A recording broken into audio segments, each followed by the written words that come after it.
For some reason that we'll probably never fully understand, an extraordinary outpouring of energy began to occur around the year 1100. It was so powerful and so passionate that it transformed the way the world looked and thought about God, about justice and power, about women, love and art. This story starts with the almost unbelievable life of the woman we will come to know as Alienor of Aquitaine. Alienor had virtually everything this life can grant: sunlit beauty, inherited power and wealth on a phenomenal scale, kings as husbands, kings as sons. She lived an epic life in the middle of a whirlwind, entangled with 5 mightily powerful men who fought for more than a century to control Western Europe. Surrounding them is an incredible array of people who lived in that world, doing incredible things, from building stone cathedrals that streamed with sunlight, to fighting 2 crusades, to inventing fictional characters we still read about. We know of only a few of them, and what we do know of even these favoured few is limited by their records and our own comprehension. Come with us as we journey to meet Alienor of Aquitaine, Henry Plantagenet, Richard Lionheart, King John, and all the remarkable people surrounding them. To be in their presence is an exhilarating experience. Won't you join us? Welcome back to Lion's Forge. My name is Beckett, and I want to tell you a story. An epic, true story of 5 kings and the Lion Queen. Episode 9. A continent is set aflame. The year is 1146. The Second Crusade would be an odd debacle. Great armies destroyed by what appear to be simply the normal setbacks of war. But that was still in the future. After Dorylaeum, after Mount Cadmos, after Antioch and Damascus. As we begin this episode, no one saw that future. Instead, hearts beat with the excitement of a great adventure, a crusade which would unquestionably lead to the victorious culmination of Christendom's 50-year-old battle with Islam. As we noted in Episode 8, crusades were arduous, frightening, dangerous, and expensive.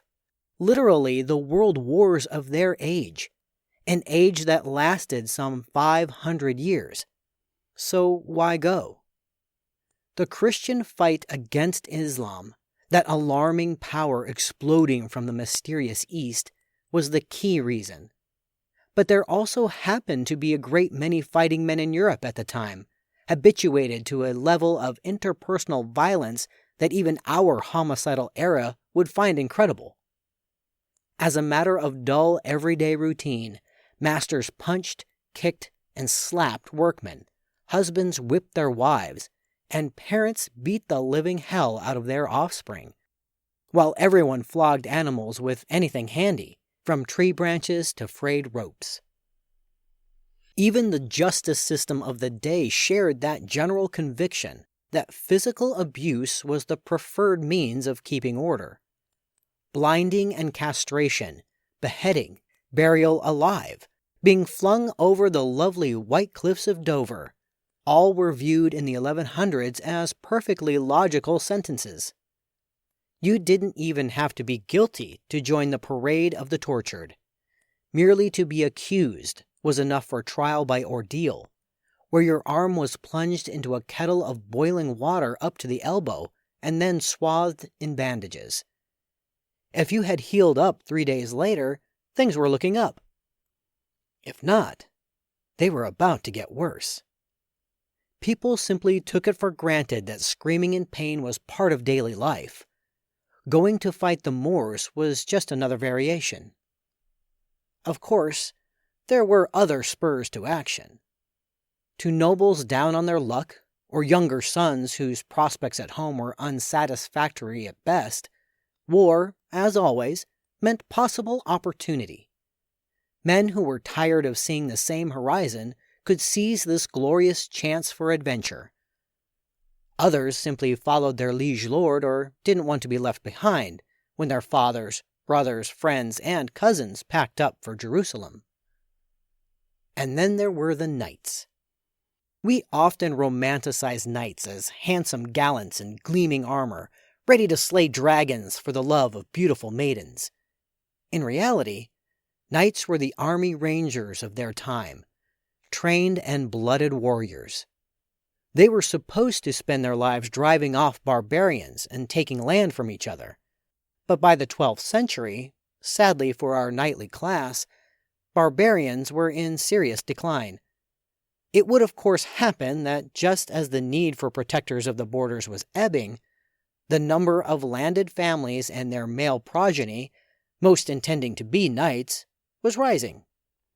Europe accordingly found itself with a rather large number of young men, raised from boyhood to fight, with far too much spare time on their hands. Their tendency toward getting into trouble had grown to truly worrisome proportions, rather like having too many teenaged gunslingers in a frontier town in the American West. Going on crusade thankfully gave them something useful to do outside somebody else's city walls. The church also lent some very compelling inducements to the typical crusader mix of religious piety, a fondness for armed aggression, and wanderlust. Crusaders who not only said they would go but actually lived up to that vow, as not everyone did, were promised forgiveness of their sins, which guaranteed eternal salvation. They could rely on the promise of the church's protection for family left behind, so that immature heirs, defenseless wives, and marriageable daughters wouldn't find themselves under the thumb of some greedy neighbor. There were also such practical incentives as immunity from being sued after taking the cross, and exemption from paying interest on debts. And so, we have Western Europe in the wake of Bernard of Clairvaux at Vézelay. He set a continent aflame, following his rapturous achievement at Vézelay with a triumphant recruiting tour of European Christendom. Bernard preaching crusade is a 21st century head of state dressed in 12th century robes, occupied with epic events, constantly called upon for weighty decisions, asked to add his celebrity and wisdom to public recruitment campaigns, expected to use his personal relationships to cajole reluctant nobles. He probably hated being forced to move at a 12th century pace. His greatest quality, however, even outshining his prodigious energy, organizational skill, and absolute determination and personal knowledge of all the great men of his day, was his personal magnetism on a podium. He was such an emotionally powerful speaker that the cadence of his speeches as recorded by chroniclers bring to mind Shakespearean kings. To quote him, "Therefore, most noble knights, let us gird on our swords. And he who has none, let him buy one. Do not forsake your king, the king of the Franks. Nay, indeed, the king of heaven." His eloquence brought him immense success across Europe, success that was doubled and redoubled by a steady flow of miracles at his holy hands. Chroniclers excitedly recorded that as he stumped the continent, he cured the crippled and the blind, caused the deaf to hear and the dumb to speak, drove out devils, and even raised one fortunate soul from the dead. As Bernard himself wrote proudly to Pope Eugenius, "Cities and castles are now empty. There is not one man for 7 women." Late in the fall of 1146, after traveling and talking without rest for months, Bernard arrived in Frankfurt, even then a busy, old trading town, traditionally the site where Germans met to elect the Holy Roman Emperor. The current ruler of the Germans was Conrad III. In his 50s, Conrad was the ambitious survivor of decades of political combat in a difficult part of the world, as well as a tested warrior known for his personal courage, one who had made an armed pilgrimage to the Holy Land 20 years before to help fend off Muslim raids. Still, Conrad's religious piety shouldn't be overestimated. Sharp disagreements with various popes had a considerable effect on his life. German lords had long had a close, if rocky, relationship with Rome.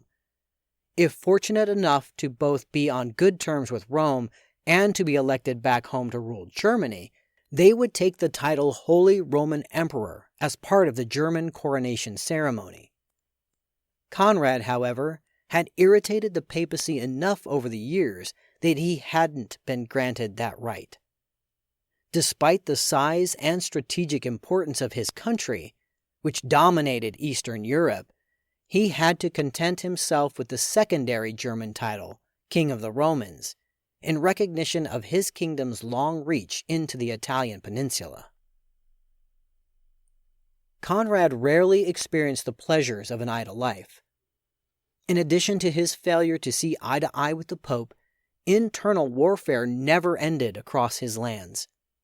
The man had a great many immediate problems on his mind, and Bernard, who had inspired thousands of Germans to take the cross, had a rare failure in Frankfurt with the King of the Romans.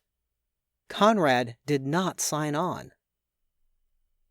But Louis Capet of the neighboring French, sometimes German allies, often German rivals, would be leading a French army to the Holy Land. Conrad, nettled by that thought, invited Bernard to his Christmas court at Speyer, a city which had existed on the banks of the Rhine since Roman days. Christmas at Speyer would mean solemn services in the magnificent Cathedral of the Assumption and St. Stephen, a century-old basilica famed as one of the greatest buildings in all of Europe. Bernard had lost Conrad once. He didn't intend to lose him again.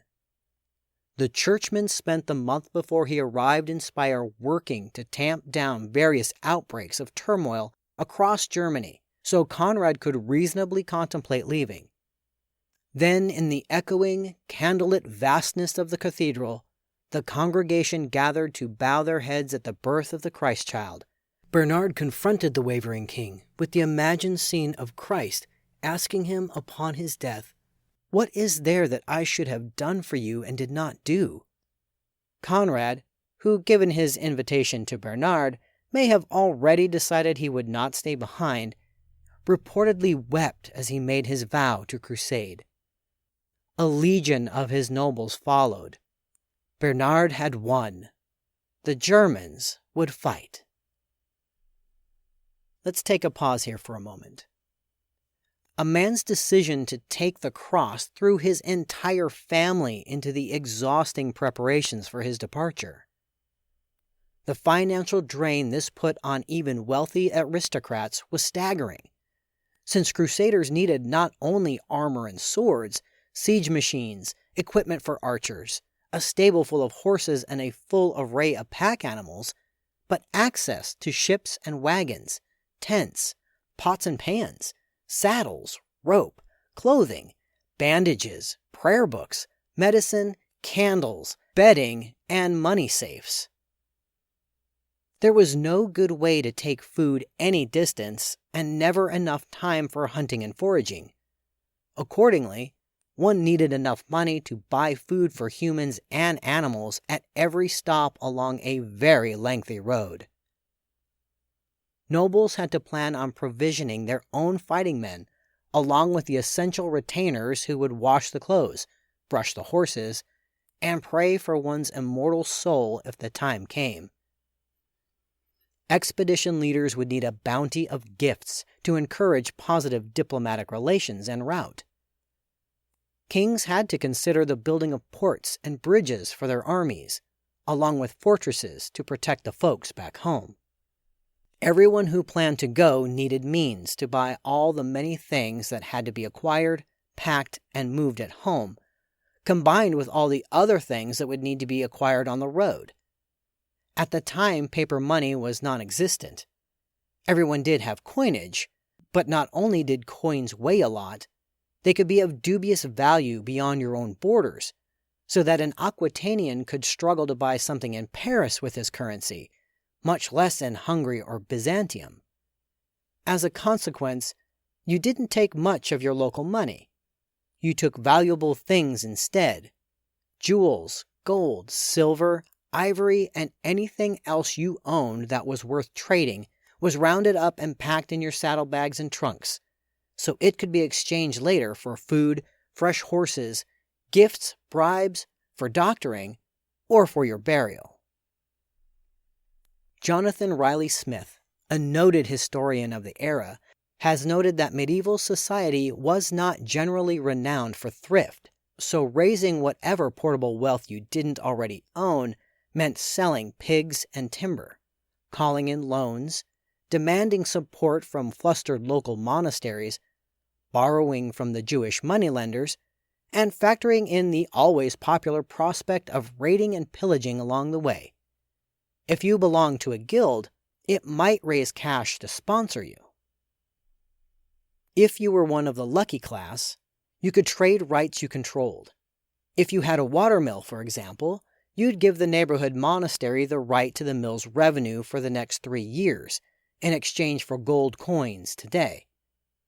Serfdom could end for the peasant family that had somehow clawed savings out of their hard lives.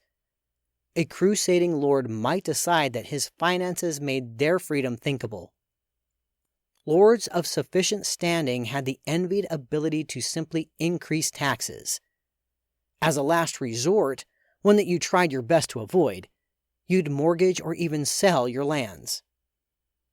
In some cases, the land trades were spectacular. During the First Crusade, the great Duke of Normandy was so anxious to afford the trip to the Holy Land that he pawned the entire country to his brother. Of course, your need to raise money was irritatingly complicated by everyone else's need to do exactly the same, with a result rather like that which could be expected if the entire population of a modern town put their houses on the market the same afternoon. Those in a position to do so took advantage, sometimes in ways that raise an eyebrow even in our era of credit cards. According to historian Christopher Tyerman, one English abbey in Norfolk charged a minimum of 133% interest on its deal with one Philip Bassett of Postwick. Mr. Bassett's family must have prayed with great fervor for his return. Indebted wives and children could end up penniless and homeless if things went badly. While you were busy grappling with finance, the rest of your household would be making clothing and tents, repairing armor, sharpening swords, looking for the best of the local horseflesh, concocting salves for wounds, building carts, and laying in a supply of parchment and ink for writing letters home. Thankfully, fur-lined garments, hunting dogs, and falcons had been prohibited, so a few things might be crossed off over crowded lists. The effort required among tens of thousands of individuals to be ready on time is astounding. We can think of this era as hopelessly primitive until we consider all that was accomplished. Every bit of it on foot or horseback.